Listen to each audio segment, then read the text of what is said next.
Nanalo si Kim Oren sa kanyang ikalawang kampyonato sa PBA, laban sa koponan na nag-draft sa kanya na Hinebra. Naiwan siyang hindi pinapirma ng Hinebra, matapos papirmahin ng TNT, sa pamamagitan ng free agent. Dito talaga nang hihinayang ang ibang mga fans ng Hinebra, hindi pinapirma ng Hinebra. Isa pala siya, sa magiging tinek, para makuha ang championship. Pero solid talaga maglaro si Kim Oren, hindi takot makipagbanggaan, kahit import pa kabantayan. Kaya nakapag-champion siya, at isa sa mga bumuo, at nagpalakas ng TNT.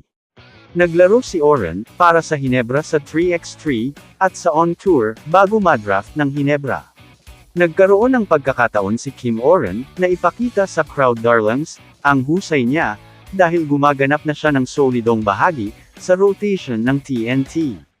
Si Kim Oren ay nadraft ng 34th pick ng Hinebra, ngunit siya ay hindi pinapirma, at naging isang free agent. Nakipag-ugnayan ng TNT kay Oren noong 2023, dahil sa kakulangan ng mga gwardya, dahil nagpapagaling si RR Pogoy mula sa isang problema sa puso, at ang pagtawag na iyon, ay nagbibigay ng pagkakataon sa kanya. Nag-conference lang siya, at nag-extend ng 1-year deal. At in God's will, pumirma siya ng 3-year deal sa TNT. Isa na siya sa bench mob ng tropang Giga.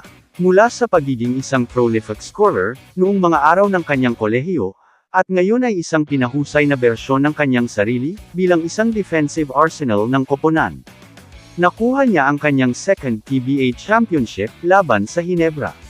Si Oren mula sa Hinebra prospect, hanggang sa championship asset ng TNT. Ang koponan na unang nagbigay sa kanya ng pagkakataon.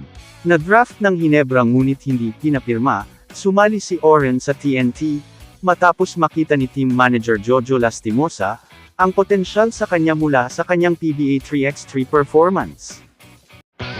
Kamusta mga idol? Sports Zone PH, para sa sports news and update. Kung bago ka pa lamang dito sa channel ko, pindutin mo na ang subscribe button at notification bell, para lagi kang update sa mga sports news